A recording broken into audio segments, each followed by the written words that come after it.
Notre Ousin. Ousin, c'est un bon conteur. Ouais. Il est né en 1904. En 1924, il a incorporé l'armée française comme légionnaire. Voilà.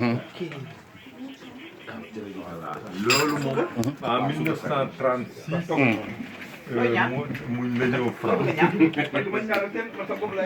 Après ci la dem nag dans le cadre de l'armée du Vietnam. Au Vietnam bu fa demee service militaire am 15 ans yi jeex.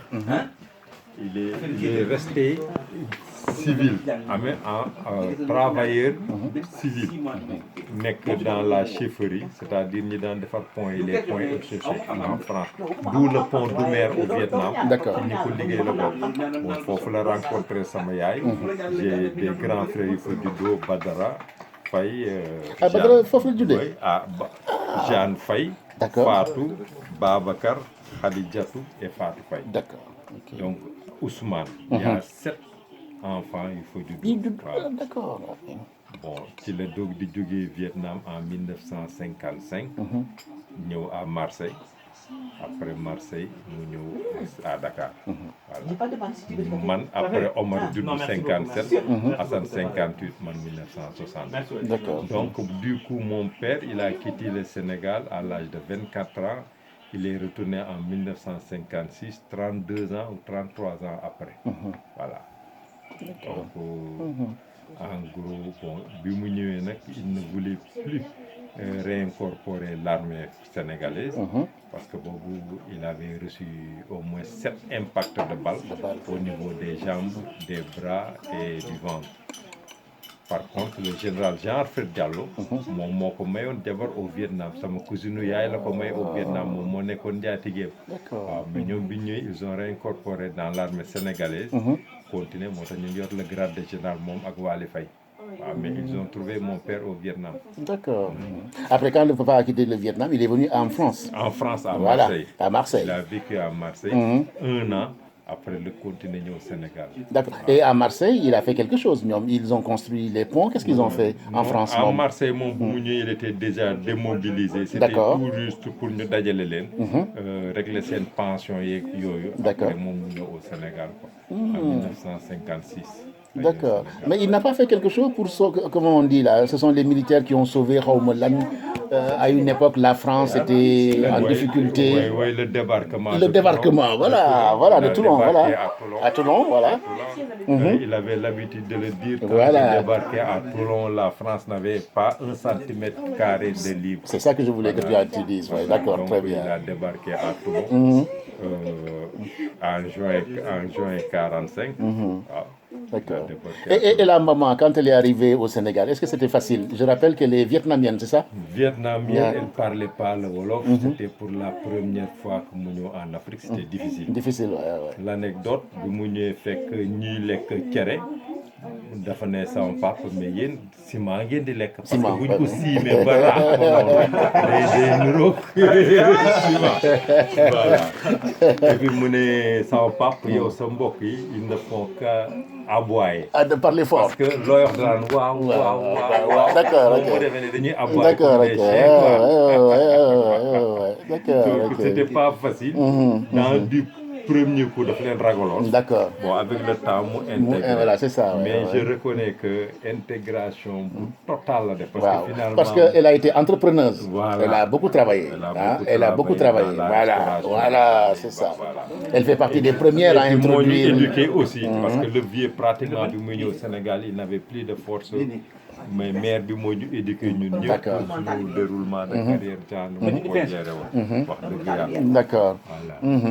Yow le papa t'a eu très tard. Très tard. Et il a dit des choses sur toi d'ailleurs. À 56 ans la maam. Bon da daan ñaan xam nga sama papa particularité bi mooy ñun kenn amu ci trondo. Voilà, c'est ça. L'aîné Aline Badara la ko bon son aîné son vrai aîné Mohamed la ko tuddee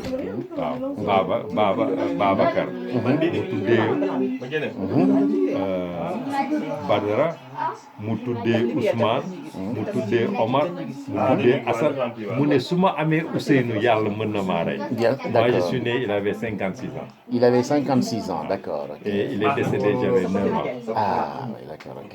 D'accord. Donc moom Mamadou la tudd Mamadou Faye taaw Babacar la tudd ki ci topp Aline Ousmane Omar Assane Ousseynou am na Khadijatou am na Fatou. D'accord, ok. Alors, Ousseynou, tu es venu... Jeanne, c'est pas un nom musulman. C'est pas un nom Jeanne, musulman. c'est le nom de la sœur qui l'a sauvée parce que Jeanne, elle est née pendant la guerre. Au front, le vieux était au front. En 47, au Vietnam, il y avait la guerre de Dien Bien Phu. Jeanne était cueillie par des sœurs et elles l'ont gardée pendant que le vieux et la maman quittent le front pour revenir. C'est pour cela qu'on lui a donné le nom de cette sœur-là, Jeanne. Jeanne Betty. Elle s'appelle Jeanne Betty Faye. Jeanne Betty Faye, Ouais, d'accord. c'est une sœur française. D'accord. Bu nekkoon ci mission catholique. Moo ko cueilliroon au Vietnam. Alors, Ouzin, tu es venu à Paris en vacances hein, et tu as retrouvé tes neveux. Oui, Alors, comment ça se passe? Ça se passe très bien, vraiment très très bien, parce que du coup je suis venu voir mon fils qui vient terminer ses études à Metz, voir mes neveux pour une deuxième fois parce que j'étais là en 2007. Oui, c'est vrai, en mission.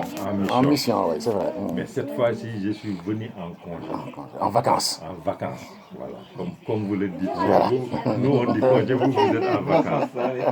Mais vraiment, je dirais que je suis agréablement surpris par l'accueil qui m'a été réservé. On m'a emmené chez des médecins qui m'ont diagnostiqué. Ils ont trouvé qu'il n'y avait pas assez au Sénégal sur les ordonnances et le traitement. Ils ont amélioré mon traitement, et tout ça a été pris en charge par les médecins. À commencer par Pape Sissoko qui nous a aidé dans un premier coup à trouver un médecin et tout. Par contre, tout le reste, c'est Mounia qui l'a pris en charge. Je suis allé voir son jeune frère Mali à Rouen. L'accueil était formidable avec aussi la maman de sa mère, Hélène. Chapeau pour Hélène qui t'a baladé à Paris pendant 48 heures. Elle m'a fait visiter la culture. Aucun Français n'a vu Paris. Ça, avec Hélène et ses parents, et ses parents, on fait les musées. Les Français n'ont pas vu. Voilà. Avec Hélène Hélène et ses parents, c'est les musées. C'est la culture. Tu avais des baskets rek wala... Non, voilà, j'étais en basket. Mes costumes aussi. Mes costumes. Bon, très bien. Voilà, ça nous fait plaisir. Les vacances tirent à leur fin. Wax dëgg yàlla fii moom maa la koy wax la première fois ma ñëw fi 2007 soxna si joxoon na ma cadeau yi. C'est vrai.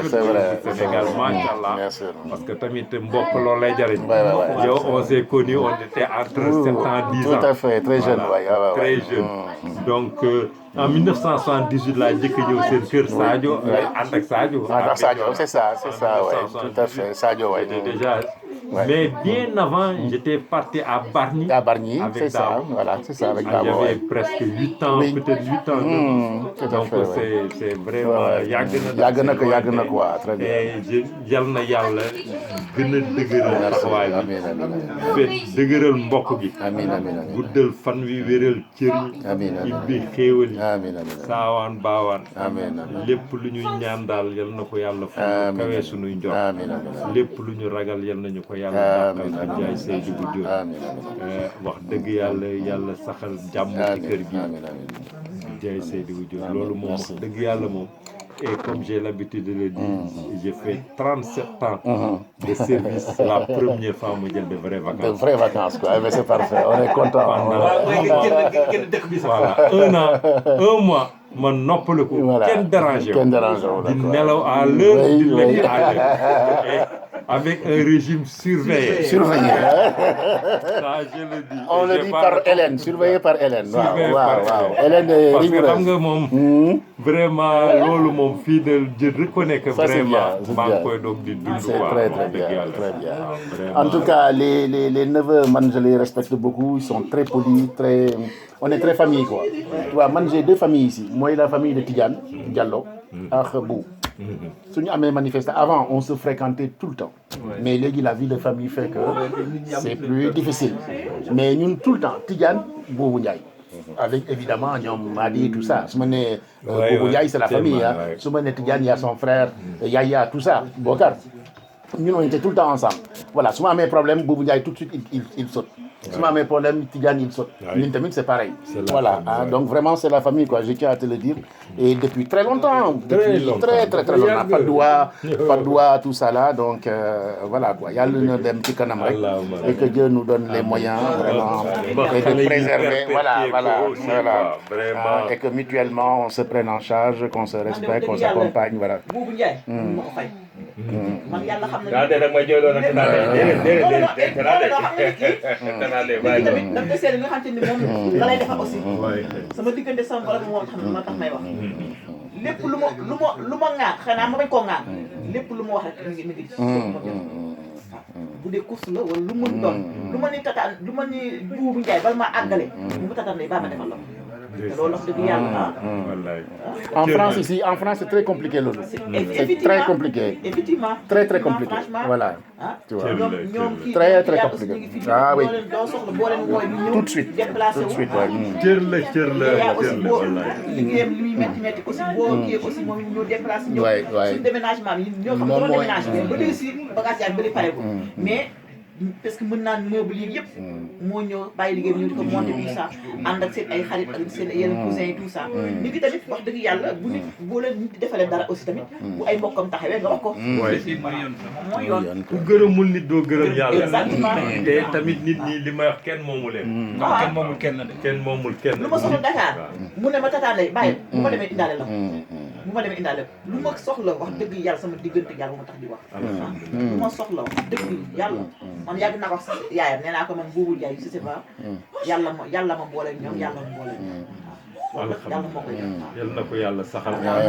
wax dëgg yàlla loolu moom dëgg la. maa di mi seen rakit aussi bu mu taw yow mu yàgg man bés bu ma woote waaye gis nga mu taw mu yàgg rek ni sax mu woote mu ñëw ne laaj kii moom dañuy xulóog man rek ndax nee na duma ko dina ci gannaaw moom non noonu la xam nga moom ku la sonnal sax dañ ne moo la bëgg. di la bëggul rek.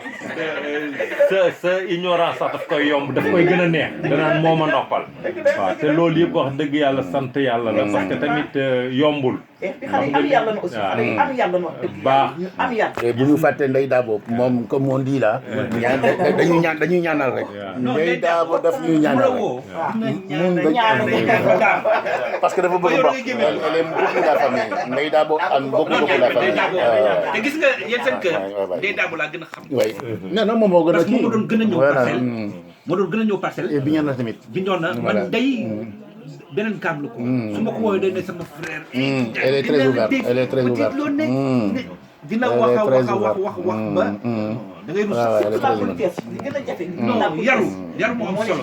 dëgg yàlla. Non mooy respect rek. respect nga yaru rek mooy lépp. loolu moom wax dëgg yàlla sant yàlla la. reconnaissance parce que baax yombul baax alalu yàlla la.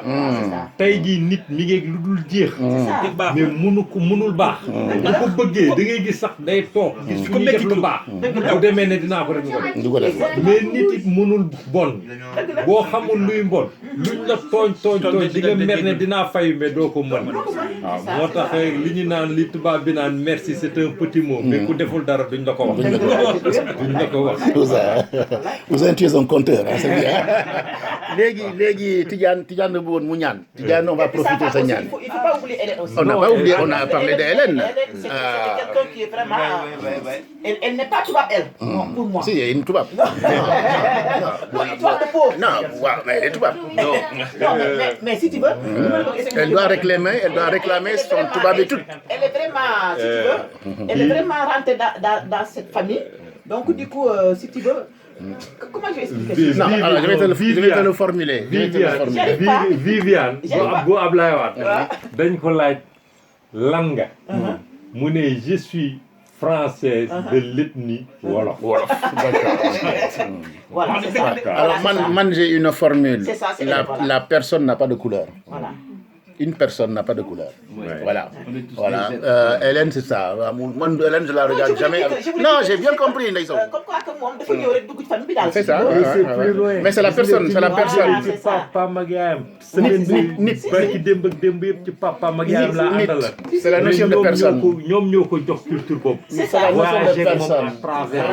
C'est la notion de personne. Exactement. ba ñu toujours je le dis dama ko wax Boubou Ndiaye ngi ma ne ko Hélène ni mu intégré nit ku ñuul bëgg ko. Exactement, c'est ça. du tricherie. Du tricherie, c'est naturel. Ses parents ñoo ko aidé. Exactement, ouais. yóbbu ko brassage culturel. mais loo xamul xamoo ko. Xamoo ko.